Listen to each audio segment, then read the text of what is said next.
राजा हरिश्चंद्र जिनके बारे में कौन नहीं जानता। जब भी सत्य और दान की चर्चा होती है, राजा हरिश्चंद्र का नाम लिया जाना स्वाभाविक है। सच बोलने और दान देने के लिए उनकी मिसाल आज भी दी जाती है। इसलिए भी उन्हें सत्यवादी और दानवीर राजा हरिश्चंद्र कहा जाता है। वो ऐसे दानी थे जो अगर सपने में भी किसी को दान देते हुए देख ले तो उसे पूरा जरूर करते थे। उन्होंने सत्य के मार्ग पर चलने के लिए अपने राजपाट से लेकर पत्नी तारामती और पुत्र रोहिताश्व का भी त्याग कर दिया था। भले ही अपनी सत्यवादी और दानवीरता छवि के कारण राजा हरिश्चंद्र की काफी लोकप्रियता थी, लेकिन उनका पारिवारिक जीवन अत्यंत दुखी रहा। तो आइए जानते हैं राजा हरिश्चंद्र के त्याग और सत्यवादिता की कहानी के बारे में। राजा हरिश्चंद्र के बारे में कहा जाता है कि एक बार उन्होंने सपने में महर्षि विश्वामित्र को अपना सारा राज्य दान में देते हुए देखा, लेकिन अगले दिन जब वे सुबह जागे तो सपने को भूल गए थे। महर्षि विश्वामित्र महल में आए और राजा हरिश्चंद्र को उनका सपना याद दिलाया। इसके बाद राजा ने खुशी खुशी अपना राज्य उन्हें दान में दे दिया।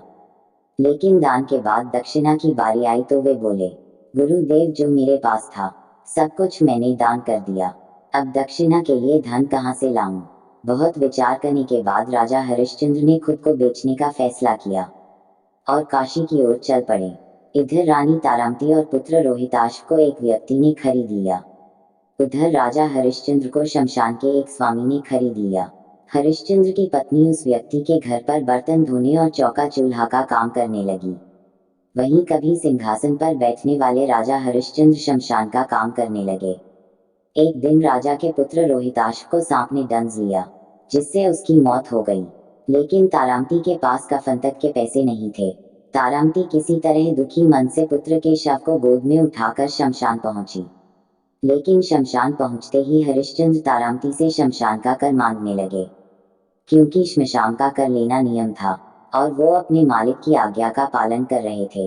राजा हरिश्चंद्र पत्नी से बोले कि शमशान का कर तो देना ही पड़ेगा। फिर हरिश्चंद्र ने पत्नी से कहा कि यदि तुम्हारे पास कर देने के लिए धन नहीं है तो अपनी साड़ी का कुछ भाग फाड़ कर दे दो, उसे ही कर के रूप में रख लूंगा। लाचार होकर जैसे ही तारामती ने अपनी साड़ी फाड़ना शुरू किया, उसी समय आकाश से एक तेज प्रकाश आया और विश्वामित्र प्रकट हो गए। विश्वामित्र बोले, हे राजन, तुम धन्य हो, ये सब तुम्हारी परीक्षा हो रही थी, जिसमें तुमने यह सिद्ध कर दिया कि तुम श्रेष्ठ दानवीर, सत्यवादी और धार्मिक हो। इसके बाद पुत्र रोहिताश्व भी जीवित हो उठा और राजा को उसका पूरा राज्य भी लौटा दिया गया। इतना ही नहीं, महर्षि विश्वामित्र ने कहा कि संसार में जब भी धर्म, दान और सत्य की बात की जाएगी, राजा हरिश्चंद्र का नाम आदर सम्मान के साथ सबसे पहले लिया जाएगा।